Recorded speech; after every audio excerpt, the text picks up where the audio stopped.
ምን ይላሉ አባቶቻችን? ሰላም ለኪ ወይም ደግሞ ጸሎተ ማርያም የሚጸልይ ሰው በአፈ ማርያም ይጸልያል አሉ። ህፃናት ሁሉ አይቀራቸውም፣ ይደፍራሉ።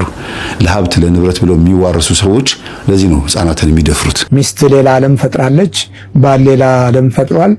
ቨርቹዋል ወርልድ ነው አሁን። ሰላም ሰላም፣ ውድ ቻናሌ ቤተሰቦች እንደምን አላችሁ? እንደምን እስከ ያደረሳችሁ? እግዚአብሔር አምላካችን ከሁላችን ጋር ይሁን። ውድ ቤተሰቦቼ ዛሬም በሌላ ርዕሰ ጉዳይ በሌላ ቪዲዮ ቀርብ ያለው እስከ ፕሮግራሙ ፍጻሜ ድረስ አብራችሁ ቆዩ። ለዚህ ቤት ለዚህ ቻናል አዲስ ሆናችሁ ቻናሉን ሰብስክራይብ አድርጉ፣ ቪዲዮን ላይክ እና ሼር እያደረጋችሁ ጀምሩ። በቀጥታ ወደ ዛሬው መርሃ ግብራችን እንሄዳለን። በድጋሚ አብራችሁ ቆዩ። እኔ በጣም ብዙ ምልክትና ውጤት አይቼበታለሁ፣ በደንብ አድርጌ ተጠቅሜበታለሁ። ለዛ ነው ሁሉ ጊዜ ከዚህ መልስ መጨረሻ ላይ ምንድነው የምናደርሰው? ጸሎተ ሰላም ለኪዋን እናደርሳለን። ለምሳሌ ውዳሴ ማርያምን የደረሰው ቅዱስ ኤፍሬም ነው። አርጋኖንን አባ ጊዮርጊስ ናቸው። ግን ጸሎተ ማርያም በእመቤታችን አንደበት የተጸለየ ጸሎት ስለሆነ አነስ ቢልም ከነዚህ ሁሉ ጸሎቶች በላይ ነው። ሌሎቹ ለእመቤታችን ምስጋና ውዳሴ ነው የቀረቡት፣ ታላቅ ጸሎት ናቸው። ይሄ ግን ከእመቤታችን ጦም አንደበት የወጣ ጸሎት ነው። ምን ይላሉ አባቶቻችን? ሰላም ለኪ ወይም ደግሞ ጸሎተ ማርያም የሚጸልይ ሰው በአፈ ማርያም ይጸልያል አሉ። ምን አልኳችሁ? በአፈ ማርያም በእመቤታችን አፍ ነው የሚጸልየው። ከእመቤታችን አፍ የወጣውን ጸሎት ስለሚጸልይ እመቤታችን ትሰማዋለች። ጸሎቱ ከባድ ነው፣ ግን ደግሞ አጭር ነው። ስትተኙ ቢቻላችሁ 3 ሰላም ለኪ ጸልያችሁ ተኙ። ስትወጡ 3 ሰላም ለኪ፣ የበረታችሁ እንደ ሁኔታው። ለምሳሌ የኪዳነ ምሕረት ቀን 16 ሰላም ለኪ ጸልያችሁ በዕለተ ቀኗ እመቤታችንን ለምኑ። በ21 የእመቤታችን ቀን 21 ሰላም ለኪ ጸልያችሁ ለምኗት። በ3 የባታ ማርያም ቀን 3። እንዲህ ያደረጋችሁ እመቤታችን እስኪ እንደ አባቶቻችን መለመን ልመዱ። መፍትሄውም በረከቱም ድነቱም ጸጋውም መንፈሳዊ ኃይሉም በእጃችን ያለው ይሄው ጸሎተ ማርያም ኃይል ስላለው አንገበገበኝ ይላል። ስለዚህ ኃይል ታጥቃ ነው የምትሄደው። ይልመድባችሁ። ሰማችሁኝ አይደል? ይልመድባችሁ። ከዚህ በፊት አንድ ታምር ልንገራችሁ ስለ ሰላም ለኪ። ድሮ ነው እንግዲህ 95 ዓመተ ምህረት አሁን ስንት ሆኖ ማለት ነው? በስማ 22 ዓመት። እናንተ እድሜያችንም ለካ እንደ ቀልድ እንዲህ ነው የሚሄደው። አሁን እኮ እኔም እኮ ድሮ በእኛ ጊዜ እያልኩ ማወራ ሰውኛለሁ። የዛሬ 22 ዓመት ታሪክ መተረክ ከጀመርኩ ከባድ ነው። ጻርቃኔ ማርያም እያለው አንድ አምባት እመቤታችን ጋር ሱባኤ በመግባት ይለምኗታል። ያሰቡት ነገር ይፈጸማል፣ ይደሰታሉ፣ ይሄዳሉ። አውቶቢስ ተራ ወደ ክፍለ ሀገር ሊሳፈሩ ሲሉ አንድ ቆቅ ሌባ አባቴ ላግዞት ብሎ ሻንጣቸውን ሁለመናቸውን ሊሸከም አለ። ዞር ሲል የለም። ከየት ያገኙት? ቢፈለግ ጠፋ። ፖሊስ መጣው አሉ፣ አለቀሱ፣ መፍትሄ የለም። በኋላ ትዝ አላቸው፣ እኔ ፖሊስ ከምፈልግ ለምን እመቤቴን አልፈልግም? ፖሊስ ከምጠይቅ ለምን እመቤቴን አልጠይቅም? ከሷ ደጅ አይደል የመጣው ብለው ፊታቸውን ወደ ምስራቅ ወደ ጻርቃኔ ማርያም ዞር አድርገው ከልባቸው ከሊናቸው ከነፍሳቸው 3 ሰላም ለኪ ጸልየው እመቤቴ እኔ ምንም አልልም፣ ንብረቴን ላንቺ ሰጥቻለሁ፣ አንቺ እንደምንም አድርገሽ አምጪልኝ ብለው እንዲቆጭ ሲሉ ያሱ ይመጣና አንተ አስማተኛ እንካ ብሎ ፊት ለፊት ጥሎላቸው ሄደ። ፖሊስም አልጠሩም፣ ተደስተው ይዘው ሄዱ። ከዛ ምንድነው ያደረጉት? ይሄንን ታምር እመቤታችን ካደረገችልኝ ወደ ክፍለ ሀገር አልሄድም ብለው ወደ ጻርቃኔ መጥተው እቺን ታምር ለመናገር ያኔኛ እዛ ውስጥ ስለምናገለግል መድረክ ላይ ቆመው ይሄ መጣሁት ድጋሚ ለሁለተኛ ጊዜ ነው፣ ዛሬ ሄጄ ተመልሻለሁ፣ እንዲህ ሆኛለሁ ብሎ መሰከሩ። የጸሎተ ማርያም ኃይል እንደዚህ ነው። ጠላት ያስታግሳል፣ አጋንንት ያስራል፣ አጋንንት ብን አድርጎ ያጠፋል። ብቻ ባጭሩ ጋሻ መከታ ነው። እሺ እሺ ሰላም ለኪ እኔና መዳረገኛ መዳረገኝ እንዳመጣጤማ መዳረጋት ነበር ከያቅጣጫው እልፎ ናችሁ ነው በሚሊዮን የምትገቡት በትርሌን ነው የምገባኝ ምን አርጉ እየተባላችሁ ነው የምትገቡት ግደላት ባዶ አርጋት አሰቃያት ማጸናን አትላት በቃ ማጸናው ምን ታረጋለህ አትላት እባላለሁ ግን አልችልም ለምን መሰለህ የዛ መላክ ታደርሳለች ማታ ሁሌ ቋሚ ነው የዛ መላክ አታውቀው አይደል እንዴ ስም የለውም ጥራው አንተ 13 ቁጥር ነው መላክ ነው እንዴ በቃ ጥራው ታውቀዋለህ ሁሌ ታደርሳለች ሁሌ ከ7 ዓመት በላይ ሆኗታል ማታ ጀግኒት ታደርሳለች መልካ ቅዱስ ሩፋኤል በየዕለት ማታ ለ7 ዓመት ከዛ በላይ ነው ታደርሳለች እናንተ እንኳን መልካ ቅዱስ ሩፋኤል ልታደርሱ የዕለቱ ውዳሴ ማርያምም አድርሳችሁ ከተኛችሁ ሰየው ነው በምን አደሏችሁ በምን አዳርሷችሁ ቻልም እኮኛ እንዳመጣጣችንማ ብዙ ነው እቺ መሰለህ እንደ ከነ ልጇ እኮ ነው ከነ ልጇ የገና ዋዜማ በሷ በኩል ምስጥራችን ይወጣል ለአንድ ሙትቻ አለ እዚህ አንተ ጋር የሚመጣ የሱ ዘመር ነኝ እኔ ጋር ሙትቻ የሚመጣ የለም ታው ሙትቻ የለም ወይኔ ጉድ ሰራኝ አሰቃየኝ ሙትቻ አትበል ሙትቻ አለ አለ አንድ ማን ነው ሙትቻው ያ ንብረት ያመጣቸው አለ አንካርፈፋት ሰው ጋር እስኪ ሙትቻውን እንስማ ማን ነው አለዛ ጽጌ ድንግል በልና ጥራው ስሙ ጽጌ ድንግል በልና ጥራው ሀብታሙ አንተ ነው ሙትቻ ና እስኪ ና በላ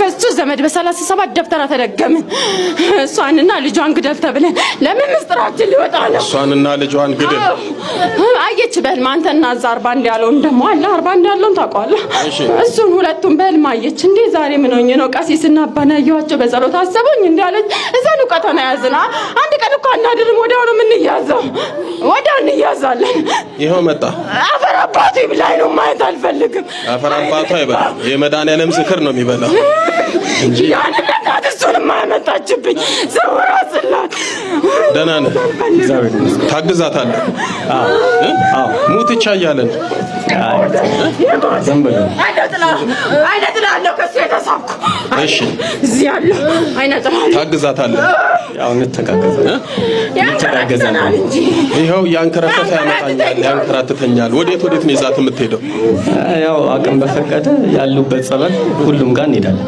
ጎበዝ እንደዛ ዛዳ ቀደለ ሰማይቷ ጋር መጀመሪያ ቀን ወስዶ ያሳያት እሱ ነው እየወሰደች እዛ ተዘፈዝፈኛለች እሳት ውስጥ አርቶ ታቆረለ አንገበግበኛለች እግዚአብሔር ይስጥ መድኃኒዓለም ይቆምልን አይስቶ መድኃኒዓለም አይስቶ በምርቃት እንኳን የሚቀና ነው እንዴት እንደምቀና እሺ ሌላ ማን ያለው አባትም ደግሞ አለው ታቀደለ መጀመሪያ በመስተፋቅር ነው ይርለር ነው አንድ ወንድ አጠገቧ ሳይደርስ 12 ዓመት አስቀመጥኩ ያመጣውን ሳባር የውሻ ደግሞ ሆነ አመጣችውና አስቆመችው 12 ዓመት ሙሉ አባረራለሁ ነገር የምታረገው ማን ነው እኔ የልጅቷ አባት ነኝ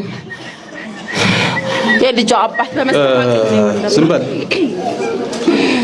ስለ መስተፋቅር ራሱን የቻለ ቪዲዮ በሰፊው ሰርቼበታለሁ ግን ጥቂት ነገር ብቻ ልንገራችሁ ኧረ ዝም በል በመስተፋቅር የተጋቡ ሰዎች ለምሳሌ አንድ ሰው አንድን ሴት በመስተፋቅር ቢያገባት የተጋቡት በክፉ መንፈስ ኃይል ስለሆነ የሆነ ጊዜ መግባባት መስማማት ያቀታቸዋል ከዛ ይፋታሉ ወይ ዝም በል ሲፋቱ እሱ መስተፋቅር ስላደረገባት አድራጊ ስለሆነ እሱ ማግባት ይችላል እሷ ስለተደረገባት ለማግባት ትቸገራለች ምክንያቱም በሱ ስለተመተተ ከሱ ውጭ የሆነ ሌላ ወንድ ሲመጣ ይሸሻል መንፈሱ ከውስጥ ሆነ ያባርራል እንዲህ ሆኖ ታስሮ የሚኖራሉ በጣም ክፉ ነው እግዚአብሔር የሚሰጣችሁን ሁለተኛ እድል እንዳትጠቀሙበት በጣም ይታገላል አየህ የብቸኝነት መቅሰፍት የሚመጣው ከአምልኮት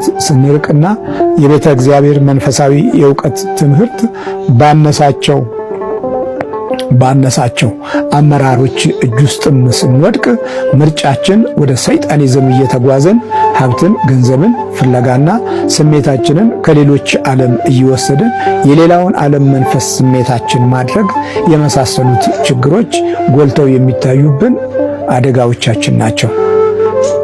እግዚአብሔር ይማረን። ከባድ ነው።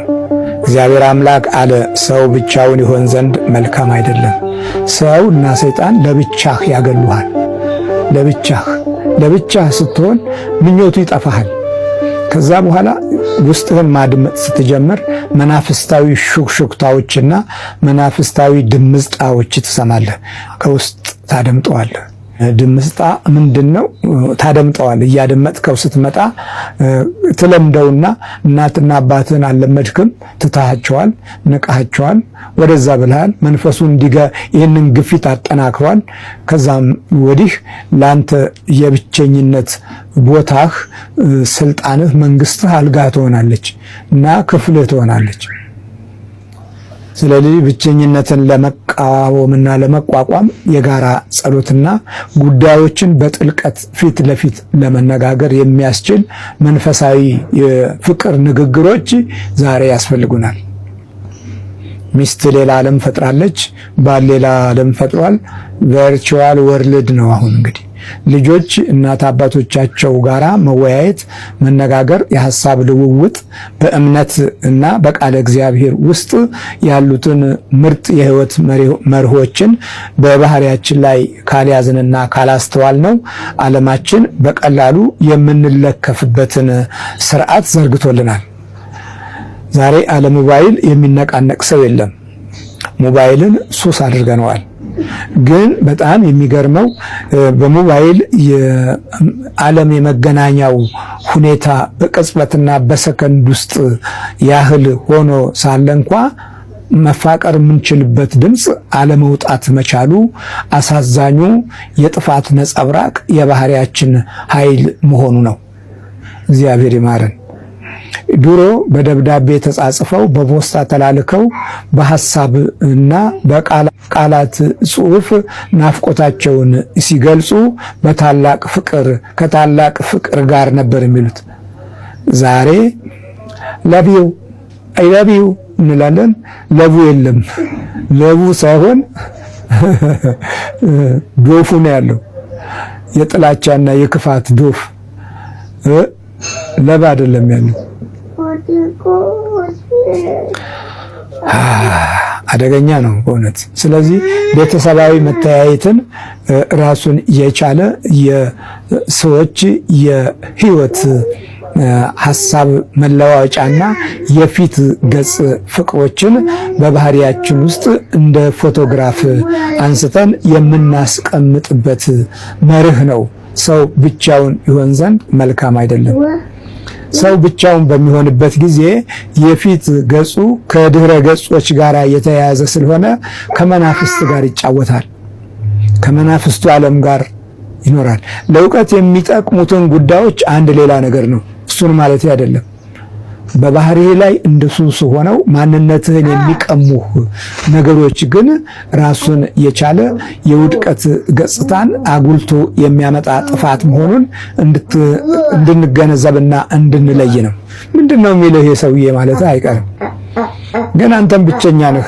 ስለዚህ በብቸኝነት ውስጥ የምትዋዥቅ ስለሆነ ሐሳቦች በሙሉ ካንተ ባህሪ ጋር ለመዛመድ እድል ያጣሉ። ሌላው ሱስህን የሚከላከል መንፈስ ከባህሪ ውስጥ አለ። እንዲህ አይነት መረጃ ሲሰጥህ ክፉ መናፍስት አስቀድሞ ጥንቃቄ ስለሚያደርግ ወደ እንደዚህ አይነት ምክርና ሐሳብ እንዳትመጣ ይታገላል። አየህ፣ ብቸኛ እንድትሆን እዛው ውስጥ ያሻሃል። ለምንድን ነው ተምረው ጫፍ ደርሰው ስራ ይዘው የሚሞቱት? ትውልዳችን ምንድን ነው አማካሪ አጥቶ አይደል? ቤተ ክርስቲያን በየቀኑ ከምናገኝ ከኛ መምህራንን በየቀኑ ከምናገኝ ከኛ በአመት አንድ ቀን ካህን የሚያገኙ ሰዎች የተሻለ ሃይማኖት ይገኝባቸዋል እኮ። የተሻለ ሁሉ ነገር ከተሟላልን ከኛ ይልቅ ቤተ እግዚአብሔር ለመምጣት ካህን ለማግኘት ሩቅ መሄድ የማይጠበቅብን ከኛ ይልቅ ካህን ማግኘት ጭንቅ የሆነባት ቦታ ላይ የሚኖሩ ሰዎች እግዚአብሔርን የበለጠ ይፈሩታል። እኛ ግን እግዚአብሔርን መፍራታችን ወዴት አለ ወገኖቼ? ይህን ሁሉ አድርጎልን እግዚአብሔር ካህን ሾሞልን ወንጌል አጽፎልን ጽፎልን ሰባኪ መድቦልን እግዚአብሔር አዘጋጅቶልን የምንበላውን የምንጠጣውን ሰጥቶን እግዚአብሔርን መፍራታችን ወዴት አለ? በዚያ ዘመን ዮሐንስ በተነሳበት ዘመን የነበሩ ካህናት መቅደሱን ለራሳቸው አገልግሎት ለራሳቸው ጥቅም አውለውት ነበር። ዛሬ እንዳጋጣሚ ሆኖ ምኩራብ ነው ሰንበቱ። ካህናቱን የገሰጸበት ዕለት ነው ማለት ነው። ካህናቱ በዚያ ዘመን 3 ነገር ይነግዱ ነበር። ርግብ፣ በግ እና በሬ ይሸጡ ነበር። ስንት ነገር? 3 ነገር ይሸጡ ነበር። በሬ፣ ርግብና በግ ይሸጡ ነበር። ወይም ርግብና ዋኖስ አንድ ላይ አሉ። እነዚህን ይሸጡ ነበር። ለመስዋዕት የሚመጡ ናቸው። ርግብና ዋኖስ ለድሃ መስዋዕት፣ በጉና በሬው ደግሞ ለሌላ አገልግሎት በሌላ መስዋዕት በኩል ይመጡ የነበሩ ናቸው። ለመስዋዕት የሚሆነውን እያተራረፉ እየሸጡ ይጠቀሙ ነበር። መባ ቤተ እግዚአብሔር ነው። እንዲሁም ደግሞ ወርቅና ብርም ሲገባላቸው ወርቁን አንዱን በሁለት ወርቁን በብር ብሩን በወርቅ እየለዋወጡ ይኖሩ ነበረ ካህናቱ እንጂ የእግዚአብሔርን ቃል ረስተውት ነበረ። ጨርሶ አምልኮተ እግዚአብሔር የተዘነጋበት ዘመን ነበር። ዮሐንስ የመጣበት ዘመን ከምድረ በዳ አያችሁ። አምልኮተ እግዚአብሔር እንዲህ በተዘነጋበት ቤተ መቅደስ አገልግሎቱ በተለወጠበት ዘመን ነበር የመጣው ማለት ነው። ነበረ ዮሐንስ የተነሳው። እግዚአብሔር ለራሱ ሰው አስነሳ። ኃጢአት በካህናቱ ላይ ሳይቀር ገና በታየችበት ዘመን፣ ዓለማዊነት በካህናቱ ላይ ሳይቀር በጣም በገነነበት ዘመን እግዚአብሔር ምን አስነሳ? ካህን ከሩቅ ከምድረ በዳ መጣ ማለት ነው። ዮሐንስ በአይሁድ ቤተ መቅደስ ውስጥ ገብቶ አላገለገለም። ምክንያቱም በርኩሰታቸው እንዳይተዳደፍ ከኃጢአታቸው እንዳይሳተፍ እግዚአብሔር ጠብቆ በምድረ በዳ አሳድጎት ስለነበረ ነው። ተመልከቱት። ለምንድን ነው በምድረ በዳ የሚወደውን ዮሐንስ ያኖረው ልትሉ ትችሉ ይሆናል። ግን እየጠበቀው እኮ ነው። ከካህናቱ ኃጢአት ከካህናቱ ክፋት የተነሳ እየጠበቀው ነበር። መቅደሱም ለሱ አገልግሎት የሚመጥን ስላልነበረ ነው። እመቤታችን እንኳን በቤተ መቅደስ 12 ዓመት ከኖረች በኋላ አስወጥቶ አይደል የወሰዳት እግዚአብሔር? ለሌላ ሰው እንድትታጭ አድርጎ ከቤተ መቅደሱ ይልቅ ቤተ ዮሴፍ የዮሴፍ ቤት የከበረ ስለነበር አይደል እንደወጣ ሄደችው? ለዚህ ነበር እኮ ዮሐንስንም በዛው ጠበቀው። እነሱ ግን የቤተ መቅደሱን ዓላማ አስተውት ዓለማዊ ግብር ይፈጽሙበት ነበር። ሁላችንም እኮ ነው ዓለማዊ የሆነው ክርስቲያኖች። መነኩሴውም፣ ቄሱም፣ ምዕመኑም ሁላችንም እኮ ነው ወደ ዓለም የመጣ ነው። ሁላችንም ስለዚህ ዓለም ነው የምንጨነቀው። ሁላችንም የምናወራው ፖለቲካ ነው። ሁላችንም የምንነጋገረው ምድራዊ ነገር ነው። ሁላችንም የምናወርደው ስለምንበላው ስለምንጠጣው ነገር ነው። ሁላችንም የምናሰማምረው ሰውነታችንን ስለምንሸፍንበት ገላችንን ስለምንሸፍንበት ልብስ ነው። ወገኖች ስለ ጽድቃችን መነጋገሩ መጨነቁ ወዴት አለ? በከተማ ውስጥ ስለበዛው ኃጢአት ተጨንቀን እናውቃለን? በከተማ ውስጥ ስለመበዛው መገዳደል ስለበዛው ዝሙት አስበን እናውቃለን? ተነጋግረን እናውቃለን? ይሄን ለማስቆም አስበን እናውቃለን? የምንነጋገረው የምንጨነቀው ስለ ምድራዊው ስለ ኃላፊው መብልና መጠጥ ስለ ምድራዊ ጉዳይ አይደል እንዴ? አጀንዳችን እሱ ከሆነ ቆይቶ የለም እንዴ? አሾክሿኪ መንፈስ ያው በስዕሉ ላይ እንደምትመለከቱት በጆሮአችን ላይ ሆኖ በአይምሮአችን ውስጥም ሆኖ ያሾክሹካል። ከርቀትም ሆኖ ምልክት እየሰጠ ያሾክሹካል። 3 አይነት አሾክሿኪ መንፈስ ነው ያለው። በተለያዩ ፊልሞች ላይም ይሄን አይታችሁት ሊሆን ይችላል። ጆሮ ላይ ሆነው መጥተው ያወራሉ። መናፍስቶቹ በጣም ትናንሽ ፍጥረቶች ናቸው። ቁመታቸው ራሱ ከጆሮአችን ያነሰ ነው። ምናልባትም የማርያም ጣታችንን ቢያክሉ ነው። በጣም ትንሽ ናቸው። ችን ነው የሚያክሉትና ትከሻ ላይ መጥተው ይቀመጣሉ። ኤድ መርፊም እንደዚህ አይነት ፊልም ሰርቷል። ኤድ መርፊን ታውቁታላችሁ? ካሚንግ ቱ አሜሪካ የሚል የሆነ ፊልም የድሮ የዛሬ 30 ዓመት 20 ዓመት ያየነው ፊልም ነው። ግን ደግሞ በጣም ረጅም ፍጥረት ሆኖ ትልቅ ሰው ሆኖ በሰውነቱ ውስጥ መናፍስት እንዴት በጭንቅላታችን ላይ በጨጓራ በአይምሮ በልቦናችን ላይ እንዴት ስራ እንደሚሰሩ ለማሳየት የተሰራ ፊልም አለ። በጆሮ እየገባ እየወጣ ማሽን ሆኖ የሰራበት ፊልም አለና ሰው እንደ ማሽን የሚንቀሳቀስበት አይነት አሰራር ከየትም አላመጡትም። ከዚሁ ከግዕዝና ከአማርኛ ከተለያዩ መጽሐፍቶች አስተርጉመው ከሚያገኟቸው መጽሐፍቶች የሚሰሯቸው ፊልሞች ናቸው እና አሾክሿኪ መንፈስ እጅግ በጣም ሲበዛ ገዳይ፣ በጣም መጥፎ መንፈስ ነው። አዋጊ መንፈስ ነው። ብዙ ነገስታት ይሄን መንፈስ ይጠቀሙበት ነበርና ይሄ ስሙ መጥራት ቢከብደኝም እንደው ካሁን በኋላ የቆሎ ተማሪ ብዬ አልናገርም። አብነት ትምህርት ቤት ተማሪም አይደለም። ሎተሪ አዟሪም ማለትም ይከብዳል። ደብተር አልበለው በቃ። ምክንያቱም የሚሻለው ወደ መሰረታዊ ወደ ዋናው ስሙ ነው መሄዱ ነው የሚያዋጣው። ይሄ ደብተራ ልጅ ይሄድና ይነግራቸዋል ለመተቱን ለሚሰሩለት ሰውና አይ እኔ ጋር 1 አመት መቀመጥ አለብህ፣ እኔ ጋር ካልተቀመጣችሁ ይሄንን መንፈስ መዋረስ ከባድ ነው፣ ብዙ ግብር ይፈልጋል እና በእያንዳንዱ ስራ ውስጥ ስለሚሳተፍ ሁሉንም ነገር ንገረኝ ስትለው እሺ ብሎ ስለሚሰራ ልክ እንደሚሰልጥን እንስሳ ነው። አንዳንድ ፈረንጆች አይታችሁ ከሆነ በምስሉ ላይ እንደምትመለከቱት ቁራ ለማሰልጠን፣ አንበሳንም ነብርንም ሰርከስ ለማሰራት የተለያዩ አይነት እንስሳትን ትርኢት እንዲያሳዩ ዶልፊኖችን አይታችሁ ከሆነ አንድ ትርኢት ካሳዩ በኋላ ምግብ ጣል ያደርጉላቸዋል። የሆነ ትርኢት ካሳዩ በኋላ በአፋቸው ወርወር የሚያደርጉላቸው ነገር ያችን ሲወረውሩላቸው ይጫወቱና ያሳያሉ። ትንሽ ደግሞ ይመጡና አፋቸውን ይከፍታሉ። እንደዛ ነው ይሄ መንፈስ እንደዛ ነው። እጅግ በጣም አደገኛ መንፈስ ስለሆነ በእያንዳንዷ ቀን ውስጥ ግብር ይፈልጋል። የሚገርማችሁ ራሳቸውን በምላጭ እየቆረጡ የሚያደሙ እዚህ እየቆረጡ ወንዝ ላይ ደማቸውን የሚያፈሱ አሉ። መጠጥ እየጠጡ በየቀኑ አረቄ እየጠጡ የሚሰክሩ ሰዎች አሉ። በየጊዜው በሳምንት 2-3 ሴቶችን እየደፈሩ በተለይ ደናግላንን እየደፈሩ ደም ግብር የሚሰጡት አሉ። ሊያውም በሀፍረተ ስጋቸው ሲደገም ከባድ ነው የሚሆነው። አሮጊት ሁሉ አይቀራቸውም። በጣም ከባድ ነው። ህፃናት ሁሉ አይቀራቸውም፣ ይደፍራሉ። ለሀብት ለንብረት ብለው የሚዋረሱ ሰዎች ለዚህ ነው ህፃናትን የሚደፍሩት። ይሄ መንፈስ አሾክሿኪ መንፈስ ተግባሩ 3 አይነት ነው። አንደኛ ማለት አይነቱ 3 አይነት ነው። አንደኛ ከሩቅ ሆኖ ምልክት የሚሰጥ የሰው አናት ላይ ተቀምጦ ምልክት ይሰጣል። ሁለተኛ ጆሮ ላይ ሆኖ ያወራል። ሶስተኛ ደግሞ ጭንቅላት ውስጥ ሆኖ ሐሳብ ያፈልቃል ማለት ነው።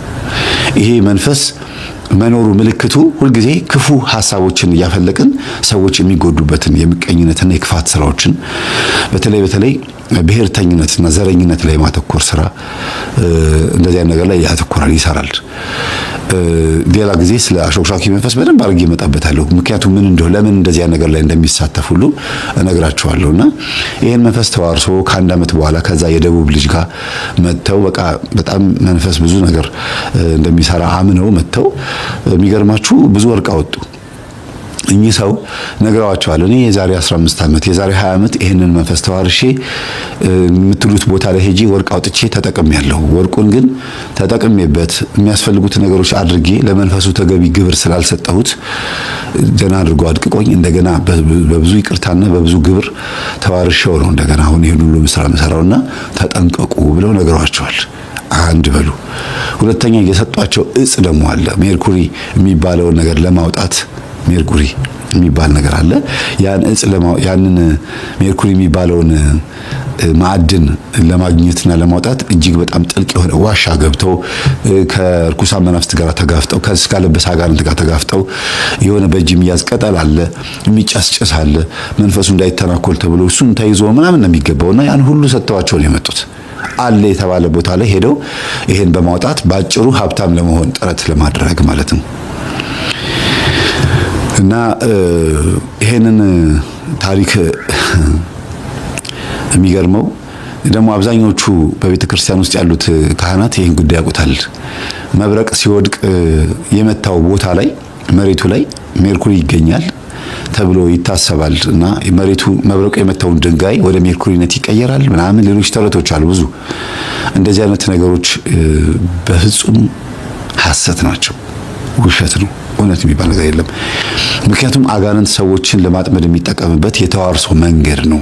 ይሄን ለማውጣት የማይዋረሱት አጋንንት ስለማይኖር ከገባ በኋላ ሰይጣኑ በአክ ውሸቴን ነው አሁን ገብቻለሁ አንዴ ዝም ብለህ ተሸክመኝ ዙር ብሎ ይዞራል። ልክ እንደ ሔዋን ላይ የገባው መንፈስ በእባብ ላይ በመጽሐፈ ኩፋሌ አባቶቻችን ሲተረጉሙልን መጀመሪያ ሰይጣን እባብ ላይ ሊያድርባት ሲፈልግ ወንዝ መሻገር አልቻልኩምና አንቺ ላይ ሆኜ ልሻገር አላት።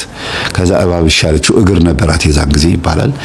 ከዛ ወንዙ ከተሻገረች በኋላ ሰይጣንን ተሸክማ አልወርድም ከላይሽ ላይ ብሎ እንደ ቅቤ ቀልጦ ገባባት ነው የሚሉት በእባብ ውስጥ። ከዛ በኋላ ወደ ሔዋን ሂጂ ወደ ምልሽ ቦታ ሂጂ አላት። ወደ ሔዋን መጣች፣ ሔዋንን አሳሳተች።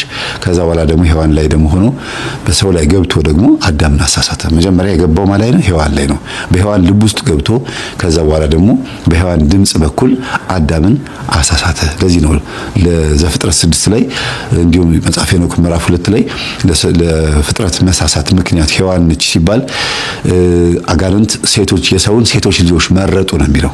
ሰይጣንም ሲመጣ መጀመሪያ ሔዋንን የመረጠው። ዘፍጥረት 6 ላይም ኤናቅ ማን ነው ቁመተ ረጃጅሞች ራአይቶች ኔፊሊሞች ሲመጡ ሴቶችን የመረጡት ለመዋለድ። ለምን ማህፀን ያለው ሴቶች ጋር ነው። መጽሐፈ ሄኖክ ምዕራፍ 2 ላይም ስታዩት ልክ እንደዛው ነው። ራእይ ዮሐንስ ላይም እንደዚሁ በሴቶች በኩል በጣም ብዙ ነገር አለ። ትንቢተ ኢሳይያስ ላይም እንደዚሁ መናፍስት ሴቶችን እንዴት እንደወደዷቸው በብዙ ነገር ይገልጻል።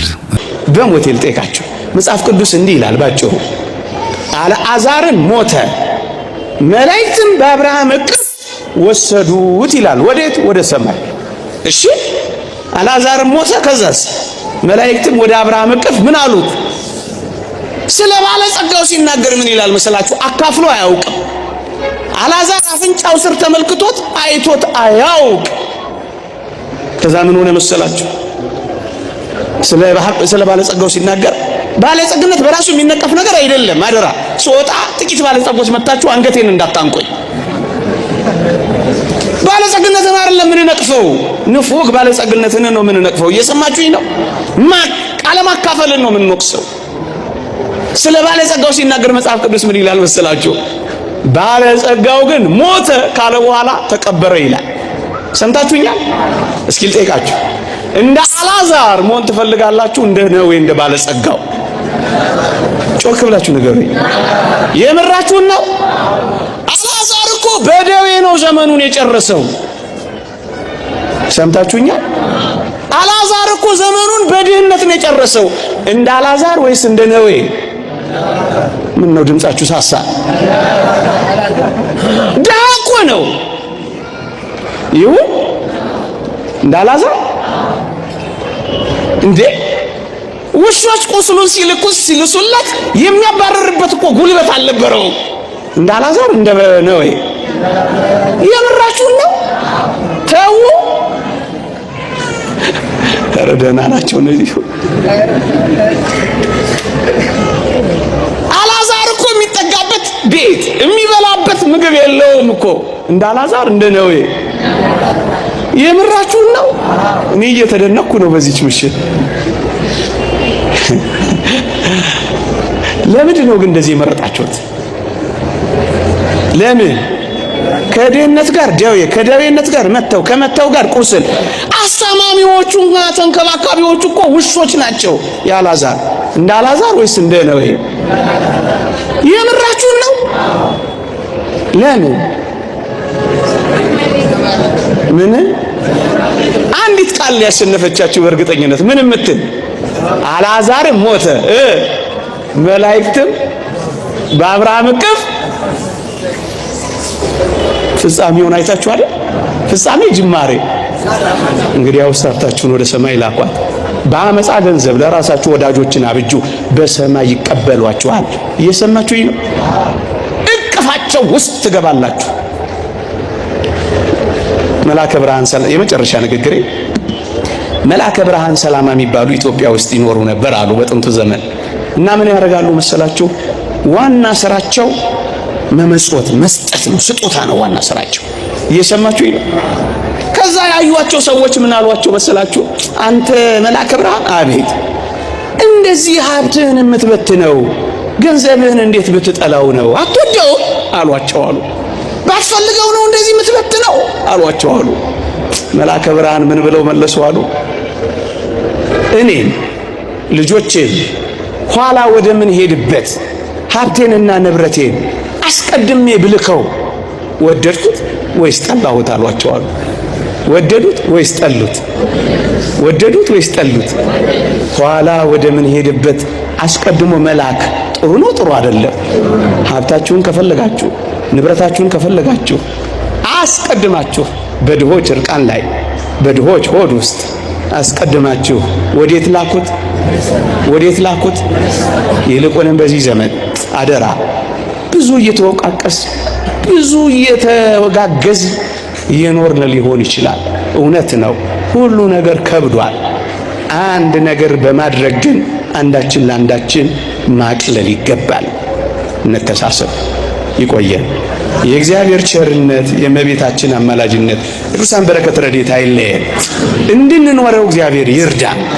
አሜን። አምላካችን መድኃኒታችን ኢየሱስ ክርስቶስ ለምን በታንኳ ላይ ገብቶ አንቀላፋ የሚለውን ነው የምንመለከተው። አምላካችን መድኃኒታችን ኢየሱስ ክርስቶስ ለምንድን ነው በታንኳ ላይ ገብቶ ያንቀላፋው? ብዙዎቻችሁ ምናልባት በዚህ ይሄንን ድርጊቱን በማየት አምላካችን መድኃኒታችን ኢየሱስ ክርስቶስን ሲሳለቁበት እንመለከታለን። የምታመልኩት ደካማ አምላክ ስለሆነ ነው፣ እንደዚህ የመሳሰሉ ነገሮችን ይላሉ። ነገር ግን ይሄ መሰናከያ አይደለም፣ ትልቅ ሚስጥርና ትምህርት ያለው ነው።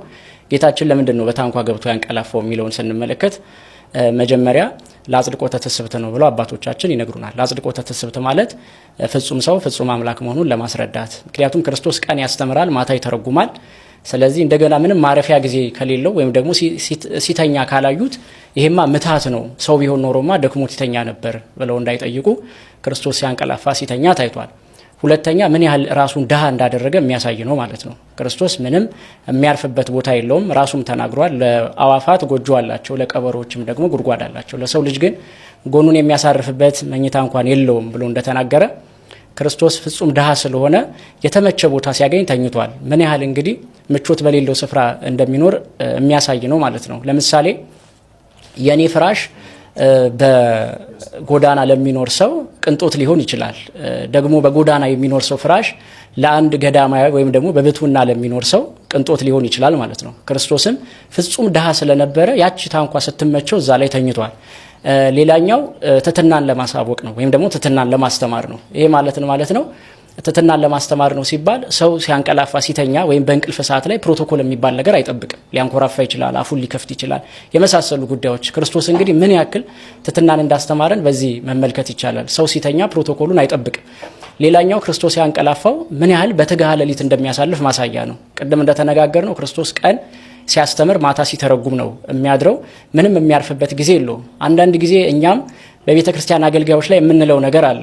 ምናልባት መሪጌቶች ሊሆኑ ይችላሉ፣ ካህናት ሊሆኑ ይችላሉ። ታክሲ ውስጥ ስናገኛቸው፣ ባስ ውስጥ ስናገኛቸው ሲተኙ እንመለከታለን እና ልንስቅ እንችላለን። ነገር ግን የእኛና የእነሱ ሕይወት ስለሚለያይ ነው። እኛ ተኝተን ነው የምናድረው፣ እነሱ ግን ሰዓታቱን፣ ማህሌቱን፣ ከዛም ደግሞ ቅዳሴውን ይህን ሁሉ አገልግሎት አገልግለው ባላቸው ትንሽ ጊዜ የረፍት ጊዜ ሲቀመጡ እንኳን ሲተኙ ወይም ደግሞ ሲያንቀላፉ እንመለከታለን። ይሄ ደግሞ ልክ እንደ ክርስቶስ ሕይወት ስላላቸው ነው። ክርስቶስ በትጋሃ ሌሊት ስለሚያሳልፍ፣ በጾም ስለሚያሳልፍ፣ በስግደት ስለሚያሳልፍ ለእኛ አርአያ ለመሆን ስለመጣ እሱም ደግሞ የተመቸ ጥቂት ቦታ ሲያገኝ እንደተኛ እንመለከታለን። ስለዚህ ክርስቶስ ለትሕትና እንዲሁም ደግሞ ፍጹም ሰው ፍጹም አምላክ መሆኑን ለማሳየት እና ባልናቸው ጉዳዮች ጭምር ሲያንቀላፋ በታንኳ ተኝቶ እንመለከታለን ማለት ነው።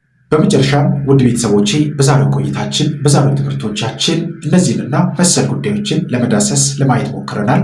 በቀጣይም እንደዚሁ የሚያነቁ የሚያበረታቱ መንፈሳዊነታችንን ከፍ የሚያደርጉ የሚያሳድጉ ትምህርቶችን ቪዲዮዎችን ይዤላችሁ እስከምንገናኝ ድረስ የቅዱሳን አምላክ ከሁላችን ጋር ይሁን። በሀገር ውስጥም ከሀገር ውጭም ያላችሁ ኢትዮጵያውያን፣ ኤርትራውያን ቤተሰቦቼ ሰላም እግዚአብሔር ከሁላችሁ ጋር ይሁን እላለሁኝ። እንበርታ፣ እንጠንክር። እግዚአብሔር አምላካችን ሁላችንንም ያግዘን፣ ያበርታን፣ ጉልበት ይሁንን እላለሁኝ። ይቆየን። አሜን።